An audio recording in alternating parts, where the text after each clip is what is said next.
Salve galera, tudo bem? Professor João, dando continuidade às nossas aulas de biologia. E agora, nesse momento, a gente vai falar um pouquinho sobre os protozoários, né? E protozoários é um grupo interessante, né, para a gente estudar, que são assim, tem algumas espécies desse grupo que são responsáveis por algumas doenças, algumas patologias e algumas muito graves. Então é interessante a gente saber, né, alguns detalhezinhos desse grupo, né?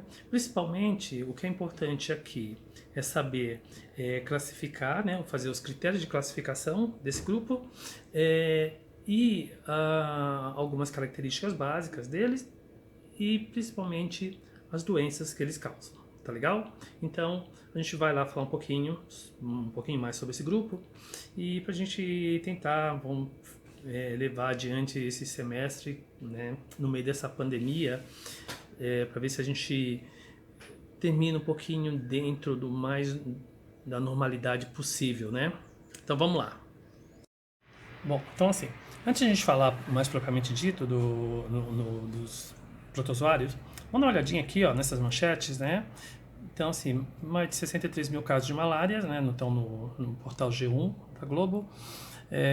63 mil casos de malária na Amazonas, né?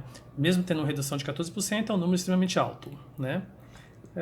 Estudo alerta para o aumento de mortes por chagas na fase assintomática, né? Então, quando a pessoa não está sentindo, não tem os sintomas, ela morre por doença de chagas. Vamos ver outras aqui.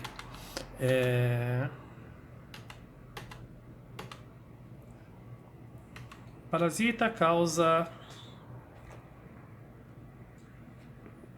que causa DST pode estar ligado a câncer de próstata, diz estudo. Né? Vamos aqui para mais uma. Né? Leishmaniose visceral avança para regiões urbanas do Brasil. Né? Então, o que essas doenças têm em comum? Né? Então, por que é importante a gente estudar essas doenças? O fato dessas doenças, o que ela tem em comum, são que todas elas, né, são só 4 exemplos, mas existe bem muito mais, são doenças causadas por protozoários, tá legal? Então, a partir de agora, sabendo a importância e dessas doenças que são têm uma ocorrência muito grande no Brasil, a gente vai falar um pouco mais sobre esse grupo dos protozoários. Vamos ver o que é esse grupo protozoário, né? E a gente vai ver que é um grupo que é extremamente fácil de identificar e também de classificar, tá legal? Então, protozoário. Primeiro, o que significa, né? Protozoário, o nome significa animal primitivo, né? Esse nome, ele vem do latim, né? Proto, primitivo, zoo, animal, né? Durante muito tempo, ele foi classificado como um animal, né? Então, como se ele foi enquadrado no reino animal. Mais para frente, foi feita uma outra classificação, né? Conforme foi melhorando os critérios de classificação, o protozoário ele passou foi criado um reino para ele, que é o protista, que está englobado lá os protozoários e algumas algas, né? E o grupo das algas. Ok? Né? Então, assim, esse grupo tem algumas semelhanças com as bactérias, né? E que semelhanças são essas? Então, eles são unicelulares, né? Então, são grupos formados por uma única célula, tá? Unicelulares não é que tem um celular apenas, tá? São uma única célula. E dentro dessa célula tem toda a estrutura que ele necessita para sobreviver. Então, ele come, faz a digestão, ele produz energia, produz proteína, tudo numa única célula, tá? E algumas espécies, eles vivem em colônias. Eles produzem seus próprios alimentos, então ele captura alimentos fora no meio ambiente, ok? E algumas espécies, assim como as bactérias, algumas espécies elas são parasitas, né? Ou seja, provocam alguma doença no ser humano. Ela precisa de um hospedeiro, né? Tanto os protozoários e algumas bactérias. Então, assim, são algumas semelhanças com as bactérias, né? As diferenças das bactérias, então, assim, eles são os primeiros seres eucariontes, né? O que que é isso, né? É o primeiro ser que apresenta o núcleo, né? Apresenta uma membrana celular, ele apresenta uma carioteca, né? Então, dentro de uma... se a gente for fazer um cadograma, uma classificação, filogenética, né? Então você tem aqui as bactérias, o ramo das bactérias e o ramo dos protozoários. O que eles têm em comum? Eles são unicelulares, né? São heterotróficos ou autotróficos. E o que ele tem diferentes? Várias diferenças, tá? Mas a principal, bactérias procariontes, ou seja, ela não apresenta núcleo, e protozoário eucariontes com a presença do núcleo, né? Ok? Agora, qual é a característica, as características principais desse grupo, tá? Agora que é próprio desse grupo, né? Então, assim, todos eles são seres unicelulares de uma única célula, só que e todos eles têm uma dependência da água muito grande. Eles são seres aquáticos ou de ambientes úmidos, né? E eles vivem tanto na água doce, lagos, rios, lagoas, poça d'água, água salgada no mar e água salobra, tá? Então, qualquer tipo de ambiente úmido, encontraremos o protozoário. A grande maioria dessas espécies, elas são de vida livre, né? O que significa? Ela vive alegremente, nadando no seu rio, lá no seu meio ambiente, e eles não possuem, eles capturam os alimentos no próprio meio, né? E algumas espécies dele, como a gente falou antes, eles estão associados a outros seres vivos. Então, ele estabelece relações de parasitismo, principalmente, comensalismo e mutualismo, tá?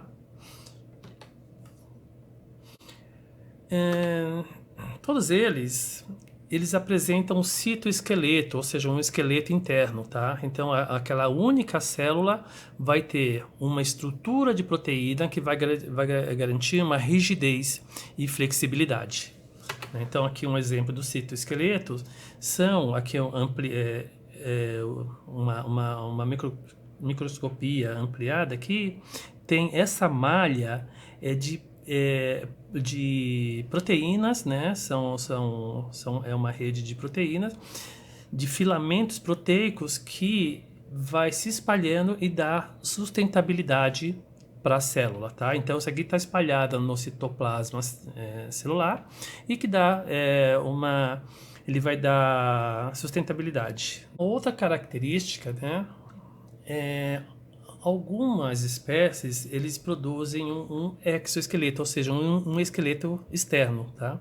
Então, esse esqueleto, eles produzem algumas substâncias que vai agregando ou sílica, areia, né? Ou então algum tipo de carbonato que vai fazer uma estrutura, né? Nesse caso aqui, essa estrutura aqui, ela forma um esqueleto externo. É uma estrutura de sílica, e essa sílica aqui é areia, né? Com a própria areia, ele forma uma espécie de uma carapaça, ok? Né? Então, aqui é um exemplo de exoesqueleto, né? Que é feito de sílica, né? De um silicato, né? Então, a nutrição é basicamente heterotrófica. O que é isso? O que é uma nutrição heterotrófica? Ele busca, captura o alimento no meio ambiente dele, tá? E ocorre por fagocitose. Então, fagocitose é o mecanismo que as células utilizam para capturar o alimento, né? Então, aqui tem um esqueminha da fagocitose, né? Temos a partícula, né, do alimento aqui, e a célula ela vai começar a englobar, ele vai criar pseudópodes, depois a gente vai ver o que é isso, e essa estrutura da membrana ela vai englobando essa partícula do alimento, né, até que ele seja totalmente absorvido pela célula, né? Esse aqui é o esquema da fagocitose, né? E aqui, ó, da microscopia, uma célula aqui, um protozoário, que fez fagocitose numa partícula, ok? Então tá aqui o esquema.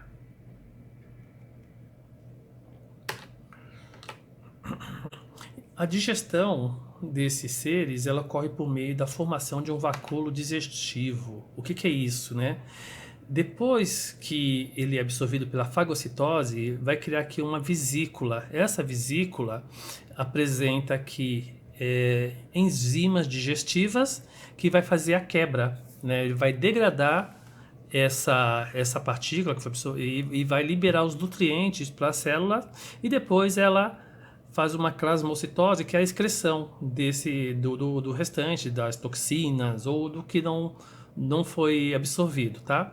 Então, assim, numa analogia, a vesícula, o vacúolo digestivo, ele teria a função do nosso estômago, tá? Então, no protozoário, o estômago do protozoário é esse vacúolo digestivo.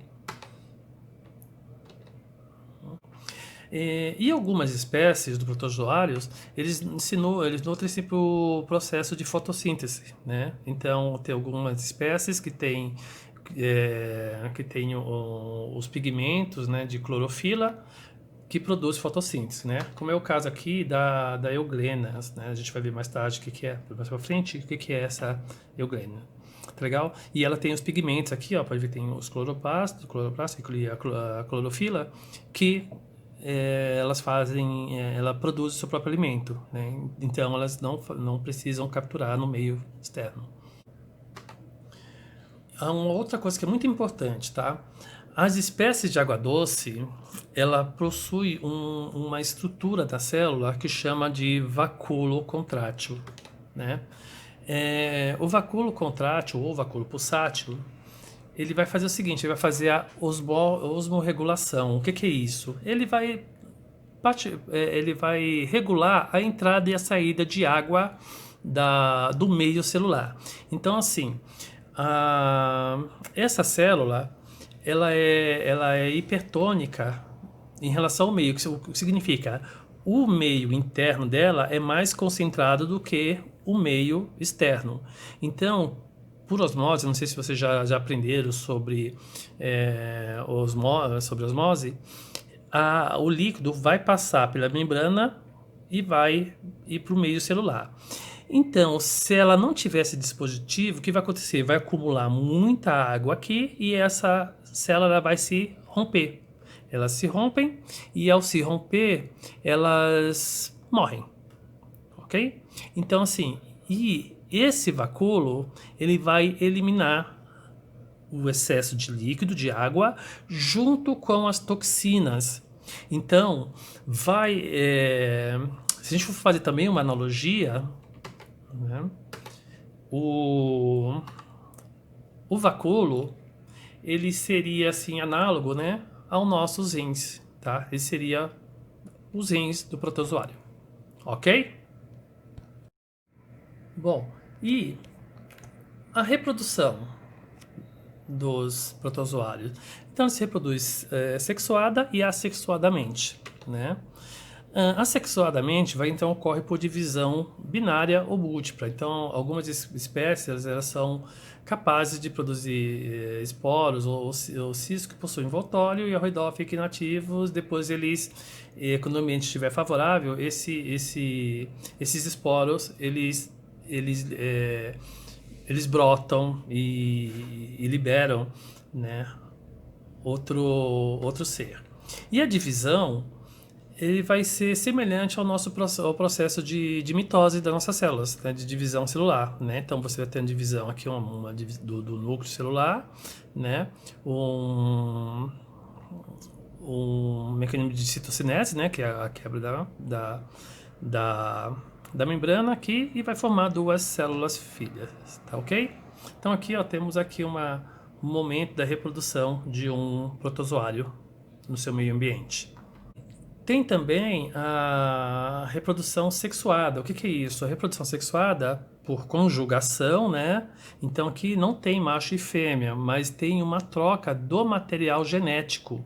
Então, tem um mecanismo que tem aqui no núcleo, né? Ele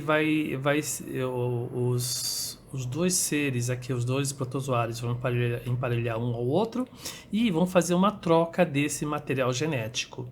E depois, então, depois da troca do material genético, então, assim, resumindo, as características desse grupo, eles são unicelulares, né?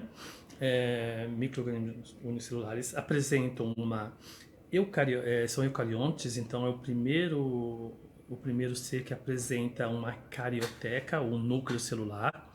Eles são de vida livre, né? Ou algumas espécies, como a gente vai ver mais para frente, eles são parasitas, né? Eles são heterótrofos, então eles buscam um alimento no meio ambiente. Algumas espécies, umas poucas espécies, são autotrófos, são fotossintetizantes, elas fazem fotossíntese. Ok? E a reprodução deles, a grande maioria é uma reprodução assexuada, por bipartição, e algumas espécies têm reprodução sexuada. Então é isso sobre característica. Fácil, né?